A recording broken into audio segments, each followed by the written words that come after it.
All right, ladies and gentlemen, today will be day one of hitting 520 push-ups, prison style. However, it's day one to y'all, but it's actually day 26 to me. I've been hitting 520 push-ups every day consistently since the start of January 1st, 2025. So it's technically day 26 for me. It's day one for y'all. Let me break down to y'all how this works. We will be doing 520 reps prison style. That's halfway reps, half reps, not a full rep, a half rep. We're gonna start at 30, go down to 29, go down to 28, go down to 27, all the way to 10. When we hit 10, we're gonna do 4 sets of 25. And while we knocking these push-ups out, we're gonna be listening to a podcast called The Resilient Mind, featuring Kobe Bryant. Mamba mentality. Let's get straight to it. Was the most important thing. So everything I saw, whether it was TV shows, whether it was books I read, people I talked to, everything was done to try to learn how to become a better basketball player. Everything. And so when you have that point of view, then literally the world becomes your library to help you to become better at your craft. The world becomes your library to help you improve your craft, better your craft. Yes, indeed. So because you know what you want, the world's giving you exactly 29. what you 100% become better at it. because you know what you're looking for. So at 13 years old, I had I had a kill list. And so, they used to do these rankings, so Street and Smith basketball rankings. And I was nowhere to be found because I was like 6'4", scrawny, like 160 pounds soaking wet. So I was like 57 on the list. And so I will look at 56, 55, all the way up to number 1. 28. These players are, what club teams they played for. So when we go on an AAU travel circuit, I got to hunt them down, right? And so that became my mission in high school, is to check off every other person, all those 56 other names, hunt them down and knock them down. So like at 13 years old, I played the longer game because my game wasn't about being better than you at 13. It was to be better than you when the chips are really on the line. 27. So when we played at 13, I would size you up and see what your strengths and weaknesses are. How do you approach the game? Are you silly about it? Are you goofy about it? Are you good at it just because you're bigger and stronger than everybody else? Right? Or is there actually thought and skill that you put into it? Right? And when I played to my weaknesses. I wouldn't play to my strengths. I played to my weaknesses. Because when you're playing summer basketball, there's so many games. So there's not a lot of skill work being done. So when are you going to get better? Right? When you're playing in competition situations, you're only playing to your strengths. Why? Because you want to win. Right? So what I would do, I was work on the things during those games that I was weak at. Left hand, pull up jump shot, post game. Right? So I have a strategy. So then fast forward to when I'm 17 and my game is completely well-rounded, and that player at 13, I saw at 13 is still doing the same shit at 17. Now you got a problem. But in the NBA, it was actually easier because what I found in the NBA is a lot of guys 25. played for financial stability. And when they came to the NBA, they got that financial stability. So therefore the passion and the work ethic and the obsessiveness was gone. So I'm looking at that, I'm like, oh my God, it's gonna be like taking candy from a baby. No wonder Mike wins all these fucking championships. I was like, this is crazy. You know what I'm saying? And then you had the players that had that passion, but weren't willing to commit their 24. entire lives to doing that, right? It's a choice, right? You have other things, you have family, you have all these other things that you have to do. The game can't really be your number one priority. And so I was looking at that like, man, this is gonna be fun. In the muse, you said, I knew you couldn't do what I was doing because I was obsessed. I'm paraphrasing. And then you said, whether it's friends, relationship, it didn't matter. It was all basketball. Yeah. If I'm buddies 23. with you from high school, if I'm a cousin of yours, what happened to our relationship? How did that gravitate when you went into the league and you're determined to become the greatest, or you're determined to become one of the greatest? What happens to our relationship? Oh, it suffers.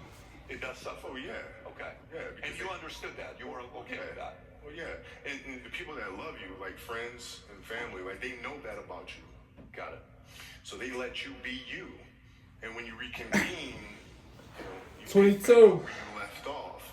But make no mistake about it, everything in between is lost, right? So those long-term relationships, the commitment of time of, taking vacation. Like I see a lot of players take vacations with other players that are close friends. And or just take vacations just to take vacations or just hang out just to hang out. Like I never did that. But it's a Why choice. not? 21. Why didn't you do that? Well, because when I retire, I didn't want to have to say, I wish I would have done more. I don't want that. You know? I don't want that. At the time, I deal with what I refer to as Goat Mountain. I went to Goat Mountain, and I talked to Magic, Michael, 20. Bird, Keem Olajuwon, Jerry West, Oscar Robinson, Bill Russell. So I would talk to them. What did you do? What were your experiences? Michael in particular, he's become my big brother. He's been my big brother since I first came in the league. And what was that process like? And so I went to them and started understanding the ins and outs of the game. And, how 19. they approach things and their level of detail and obsessiveness. And that's what I did. You got to look at the reality of the situation. Like for me, it's not, you kind of got to get over yourself. Like, it's not about you, man. Like, okay, you feel embarrassed. You're not that important. Like, get over yourself. That's where you go. Get over yourself, right? Like you're worried about how people may perceive you. 18. And, like, you walk around and it's embarrassing because you shot 5 air balls. Get over yourself, right? And then after that, it's okay. Well, why did those air balls happen? Got it. High school, year before, we played 35 games max, right? Week in between, spaced out, plenty of time to rest. In the NBA, it's back to back to back to back to back to back to back. I didn't have the legs. Look at the shot. Every shot was online. 17. Every shot was online, but every shot was short. Right? I got to get stronger. I got to train differently. The weight training program that I'm doing, I got to tailor it for an 82-game season so that when the playoffs come around, my legs are stronger and that ball gets there. So I look at it with rationale and say, okay, well, the reason why I shot air balls is because my legs aren't there. I know next year they'll be there. 16. Done. You can't teach big hands. Right. You cannot Right. teach that, right? Right. You cannot teach 49, 48 inch, whatever the vertical leap is, and Yeah. you cannot teach that, right? Sure. But he said nobody in his history of coaching had your level of work ethic. I mean, you hear so many guys tell stories about your work ethic. Yeah. What was really your work ethic like, and for how long did you stay disciplined? 15. Well, I mean, every day. Since 20 years. Every It's day. an everyday process and trying Every to figure day. out strengths and weaknesses. For example, jumping ability. My vertical was a 40. It wasn't a 46 or 45. My hands are big, but they're not massive. Right, so you got to figure out ways to strengthen them so your hands are strong enough to be able to palm a ball. 14. Quickness, I was quick, but not insanely quick. I was fast, but not ridiculously fast. Right, so I had to rely on skill a lot more. I had to rely on angles a lot more. I had to study the game a lot more. And but I enjoyed it though. So like from the time I can remember when I started watching the game, I studied it, 13. and it just never changed. Technical question here. Let's see how you can answer this. Who would Shaq be if he had your work ethic? He'd be the greatest of all time. If Shaq had your work He'd ethic, be the greatest of all time. of all time by For far. sure. He'd be the first to tell you that. For sure. I mean, this guy was a force like I have 12. never seen.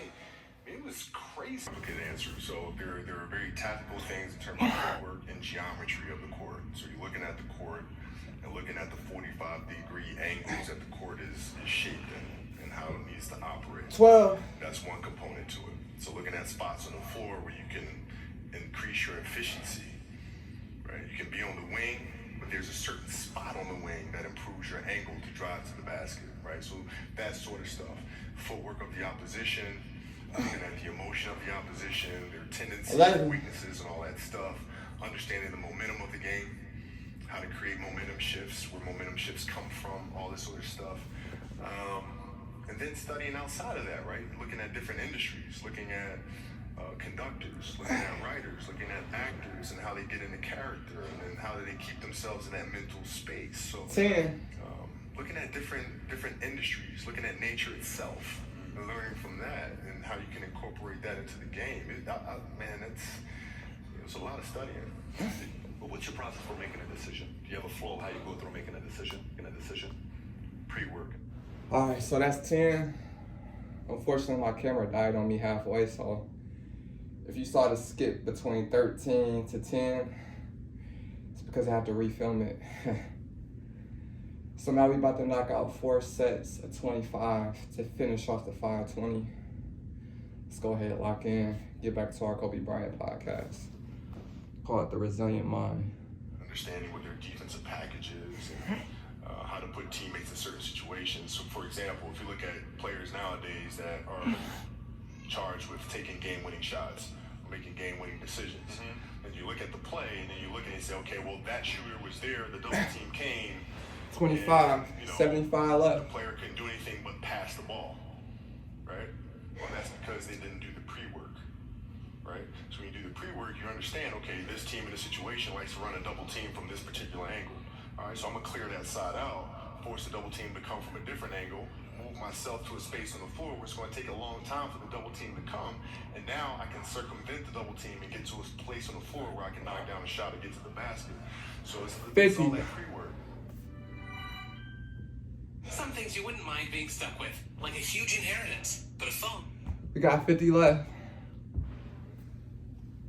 Let's do it. Let's lock in. Come on.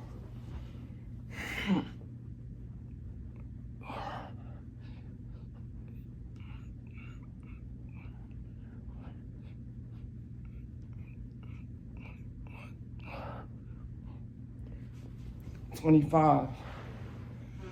We got 25 left. 25 left in the tank, man. Let's knock it out. 520 right around the corner.